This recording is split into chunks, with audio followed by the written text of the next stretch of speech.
Hello and welcome to the show. I am here on Forza 6 with another silly car build. My vehicle today is the Dodge Daytona. This is the Fast and Furious version of the car. So I am hoping that we can get plenty of power out of this vehicle. We could well see over 1,000 horsepower from the Dodge. We'll probably have some pretty damn huge tyres on this car. It could be pretty damn quick around the Brands Hatch course. Who knows?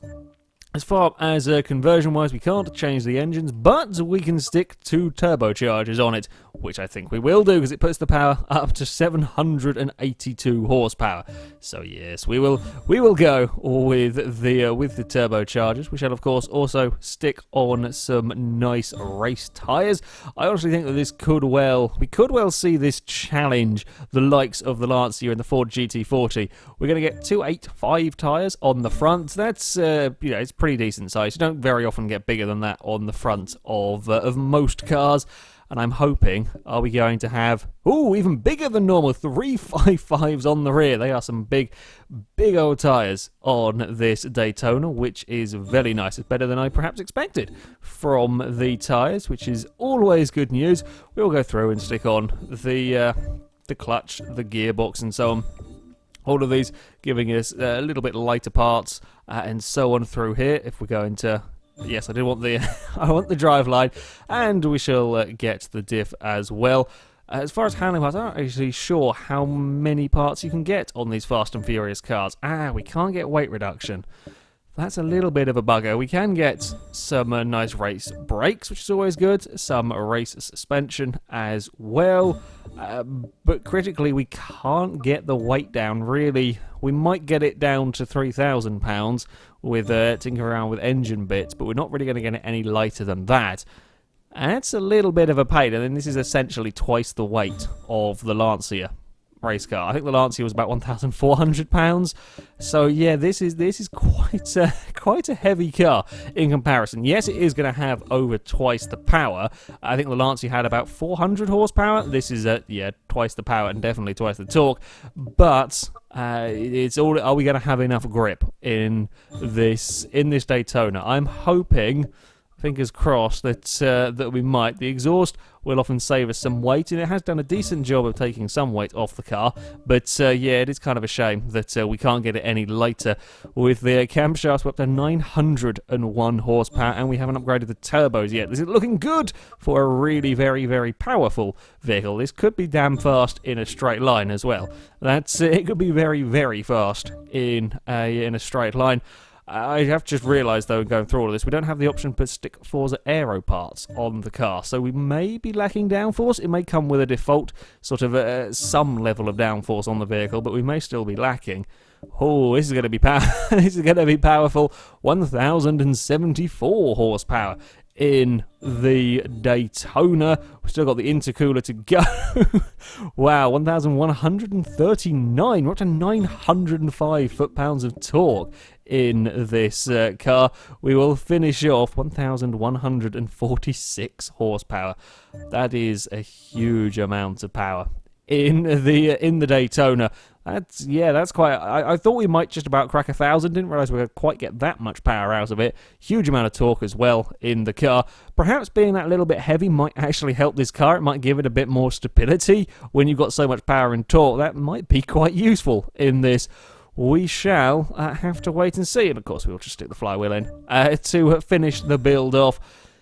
Yeah, I'm still reckoning this could go quite fast. It could be quite crazy, but if it handles, if it has decent grip, we could see this go very quickly around Brands Hatch. So it is here to the Brands Hatch Indy circuit for the Dodge Daytona's 6 test laps. Our current target and fastest time was set by the Lancia Beta race car, 49.831 is what we are looking at. Can the Dodge challenge that time? It is a very quick time around here. I don't know. I kind of hope that that the Dodge can. Well, off the line we have got, as you would perhaps expect, much wheel spin. Even with such huge tyres, there is more than enough power in this car to spin the wheels up, and let's not run across the curb. Curbs are very, very nasty, or they can be, around this track, so we don't really want to be running wide down turn one there and get the car caught on the curbs. We don't quite have the traction I was kind of hoping that this car would have. I am having to be careful. I can get it, I think, to full throttle around this lap without it spinning the wheels, but it's certainly nowhere near as easy as we got from the GT40. I was kind of hoping that this car would have the traction. It's not. It's definitely not quite got it. As there we go. There we go. See, we're flat now. We're not spinning the wheels. 158 miles an hour. That is very, very quick. Down towards the first corner. We're going to have a little bit of understeer, running slightly wide through there, and then the back end's going to want to wiggle around. With a car that is much power in the wet, of course, it's not very hard at all to have the back end wiggling around out, especially these slower corners. I like this car though. It's a really good car to drive. It certainly isn't as easy as the GT40, no. And I had hoped for a little bit more traction, but on the whole, this is probably the second easiest of the silly car builds that I've had to drive. Although we go on, get turned in, and then we've just got to wait and be careful with the throttle out of here. It'll be a short shift. No, still wanting to spin up the wheels. We go up into fifth. Then we can unleash all of the power, much speed. Again, 158, not quite the 160 I think we saw from the Ferrari 250 LM. Although that's perhaps not too surprising, as this has got very similar power to the 250 LM and is, well, probably 1,000 pounds, if not more, heavier. So, yeah, this is perhaps not too surprising that this isn't quite as fast accelerating in such a small straight down there. The Ferrari did have a few more traction issues than the Dodge, but yeah, this is a considerably heavier car, and I am finding also that having to go on the brakes a tad earlier with this, it's not by a huge amount, but it is a little bit. Again, it's just a heavier car. There's a lot more momentum to try and get stopped when you've got this thing travelling at 160 miles an hour almost. Oh no, this is going to end poorly. I have wiggled and fought and got it back under control. We got down to a 51.8. It's a pretty respectable lap time, that.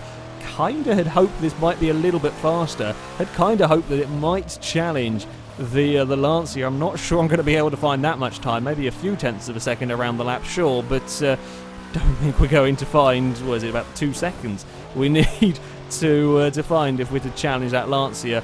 I don't think I'm going to be able to find that, but let's see what time we can find around here. It's delightfully controllable as well. When you do spin the wheels up in this car, it's incredibly controllable to deal with all of that power. Again, I think that's perhaps the weight is helping, being that little bit more stable. I mean, it's a huge car as well. Being that little bit more stable might be in this vehicle's favour. It's not going to have such a short wheelbase. The likes of the birdcage and so on that can get quite twitchy. We're not going to have that kind of problem as much with a car such as this. That was pushing my luck with turn one there. Ran very near the edge of the road. Don't want to get ourselves out in trouble over there. The puddles are really not caused a huge amount of problem for this Dodge. As we come down here and we cut across this one, no issues whatsoever for the Daytona. I really like this car. It's a really good car. His lap time is just not quite. Oh no, don't do that. That was a silly. That was my silly. That one. Whenever I say cars are doing well, I then inevitably do something stupid. Just don't put a wheel on the grass down there. That is a surefire way to have a big off. Yeah, I mean the lap time isn't quite as quick as I had hoped, but it is a pretty damn easy, silly car to drive. While yes, it will slide coming onto this straight and so on. I can't quite get 160. I daren't quite leave it any later to stop for this first corner. It's probably a good thing as well, because I've got loads of understeer braking at that point. Don't think we're going to find a huge amount of time. Yeah, we're going to have lost a little bit through that first corner, so I don't think we're going to be able to go any quicker on this particular lap. I think a 51.8 is about as fast as it's going to get, really. Anyway, we're going to run across the curb there. Careful it doesn't upset the car massively. We're going to spin the wheels up more down this back straight. Yeah, we lost a fair amount of time down that down that first corner. Yeah, I really like this Daytona. It's a remarkably controllable, well, it's still quite a slidey car. It doesn't quite have the traction I had hoped, but it is it's pretty damn controllable. Having said all of that, 51.8 is the quickest lap that I will get with the Dodge, but a thoroughly enjoyable car to go driving with. This may be my favourite of the city car builds. I think this one, it's just a fun car to go racing with, and yeah, not quite the quickest of the cars, but I do really very much enjoy driving it. That time will put the Dodge into 5th place. It will get beaten by a Willys Jeep, which is a little bit on the embarrassing side, perhaps, for the for the Daytona. It is quicker than the Mercedes C63, the Maserati Birdcage, the Challenger Hellcat, and so on. It is a little bit further back on the likes of the Lancia and the Ford than I had perhaps hoped. The traction is pretty good, but you still spend a lot of time spinning the wheels in this car. You still got to be very careful, even with these big tyres. It spins the wheels up quite readily. The brakes aren't quite there. So yeah, perhaps after driving it, not a huge surprise at the lap time, but it is a great fun car to drive. And now it is time to take it to Le Mans, and I suspect we could get quite a high top speed from this car. So as far as fastest cars that I've had in this series goes, I'm perhaps not quite expecting the Daytona to challenge the 250 LM with a 268 miles an hour. That is a seriously high top speed for anything on Forza 6. I might perhaps expect to see this car going into second. We might see more than 247 out of the Dodge. That might be the issue. We can't really fiddle about with the aero. That would be slightly disappointing then. Yeah, we may not quite see that much speed. Okay, that's... oh, I moved the thing the wrong way. My bad. I wasn't paying attention. 244, could we see any more? 247 is currently second place. Could we see it go quicker than the Mercedes C63? I don't think it's going to. As much as I would love it to, I don't think it is. If I could take off the aero bits over here, maybe. But the Fast and Furious cars have got all fixed aero bits. I can't change them about. So yeah, we will have to go and see. It's reckoning 245 is the speed that is reckoning. Cars tend to go perhaps a couple of miles an hour slower than the benchmark is predicting them. The Le Mans straight is the longest straight that I have to test cars in Forza, but yeah, it's still, well, not the longest straight that you could possibly have for maxing cars, so yeah, they may not quite reach their top speed down here. I'm hoping that this car will. If it can get 245, it put it on the same speed as the Birdcage, which is pretty damn good going. That Birdcage was quite mental, to be perfectly honest. Right, Dodge, we will come on to the straight now. Oh, we're across the bumps. Didn't really like the bumps there, but it didn't quite get careered into the wall, so I mean that's always a positive. Right, on to the straight we go, up to 200 miles an hour before we get to the camera crane there. We're still pulling up to 220 as we go past not even got to the first of the chicanes, I don't think. 230 miles an hour now in the Daytona. There goes the first of the chicanes. 240, come on, we've got to get to 240 at least. Come on, Dodge, there we go, 240.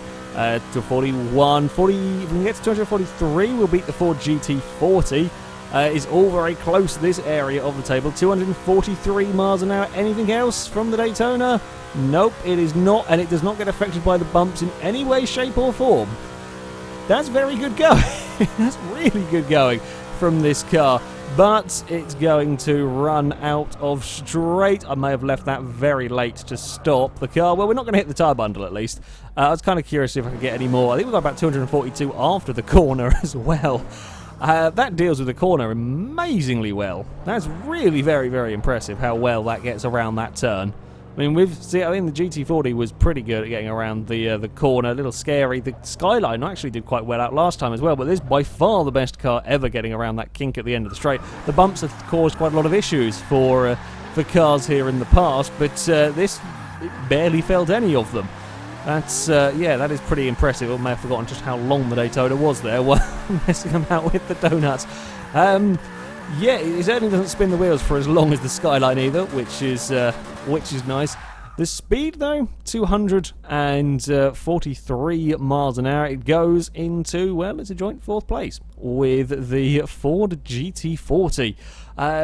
You know, it's a very, very quick top speed. That 240 mile an hour section, I can imagine, is going to get quite crowded with some very, very high speed cars. I think if we could dump the aero off on this one, we may see it possibly get the 250. But yeah, it's fixed. There is nothing I can do about that one. Yeah, pretty decent straight line speed. Impressive and very impressive the way it deals with the bumps. Thoroughly enjoyable car to go driving around Brands Hatch. Doesn't quite have the traction or the brakes or perhaps the overall cornering grip to really challenge the fastest cars, this one, but a hell of a lot of fun to drive. Incredibly forgiving for a 1,100 horsepower vehicle in the wet. Yeah, I really very much like this particular car. Anyway, that is it for this video, guys. Thank you very much for watching, and until next time, goodbye.